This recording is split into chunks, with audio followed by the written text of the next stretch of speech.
Près de 300 morts en 5 jours et plus de 3000 blessés. La panique des réfugiés congolais sur fond d'affrontement entre les rebelles du M23 et les soldats de la République démocratique du Congo. En Afrique, dans la province soudanaise du Darfour, se déroule un désastre humanitaire. Bonsoir. Y a-t-il une limite à l'horreur et à la folie humaine? Réponse non, si l'on en croit les dernières informations qui nous parviennent du Rwanda, où les massacres de civils et notamment d'enfants se multiplient. La nuque bandée, cachant le coup de machette qui a manqué sa cible. Au Rwanda, les massacres continuent, d'après...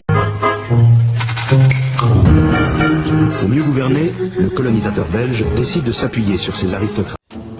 Les guerres en Afrique ont des racines profondes. Elles sont souvent alimentées par des tensions ethniques, où les luttes de pouvoir, la compétition pour les ressources et les divisions historiques exacerbent les conflits.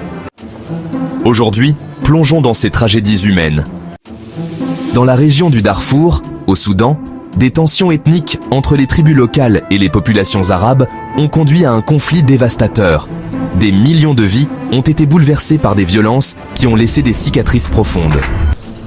Les Fours, Zagawas et autres communautés ethniques se sont affrontées, dans un climat où les ressources devenaient la principale motivation. Un génocide que la communauté internationale n'a pas su prévenir. Le génocide rwandais de 1994 est l'un des exemples les plus tragiques de violence ethnique. En quelques mois, près de 800 000 Tutsis ont été massacrés par des milices Hutus extrémistes.